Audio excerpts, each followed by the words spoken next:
Right now at 7, the doors are open at polling places across Georgia. This is a live look at a precinct in Camden County. Good morning, everyone. Thank you for choosing us this morning. After seeing record early voting, Georgians can now cast their ballots in person.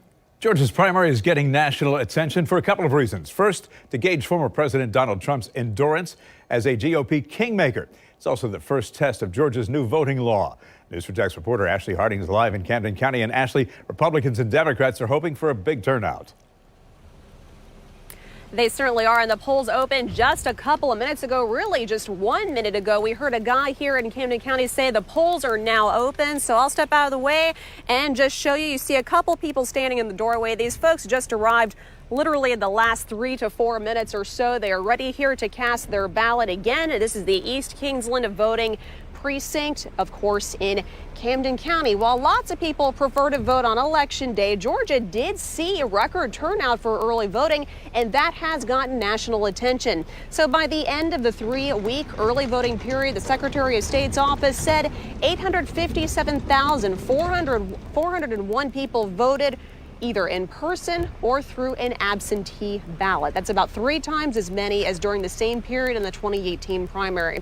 The record-setting pace comes despite new rules and restrictions passed after the last presidential election. So those include new voter ID requirements for absentee ballots, a limited use of ballot drop boxes, plus state officials began overseeing local elections boards, and approaching voters in line to give them food or water became a crime. Now, Georgia Secretary of State, who is among those running for re-election, says the turnout demonstrates the state's new election law struck a good balance between the guardrails of access and security.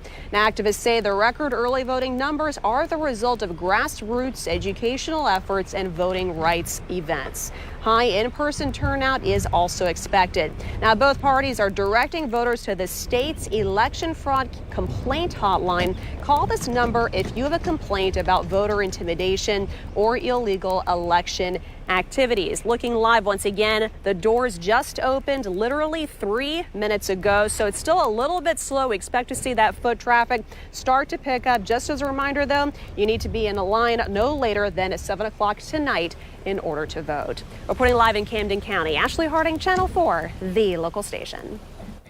Georgia Governor Brian Kemp facing 4 challengers in his re-election bid. They are Catherine Davis, David Perdue, Candace Taylor, and Tom Williams. Key endorsements could make all the difference. Former Vice President Mike Pence campaigned with Kemp last night. They focused their message on defeating Democrat Stacey Abrams come fall.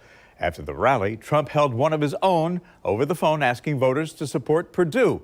He blamed Kemp for failing to overturn President Biden's win during the presidential election 4 years ago. Kemp's led most recent polls. The latest Real Clear Politics average giving the governor a 22-point advantage over Perdue. Candidates need just more than 50% to avoid a runoff. The winner will face Stacey Abrams in November, since she's running basically unopposed for the Democrats. She lost to Kemp in 2018.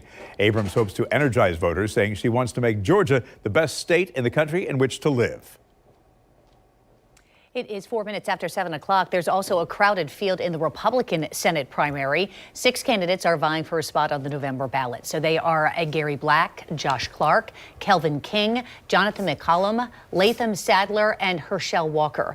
Walker has former President Donald Trump's endorsement, by the way. Now, the winner will take on Democrat Tamara Johnson-Shealy or Senator Raphael Warnock, who was elected, you may remember, as Georgia's first black senator last year.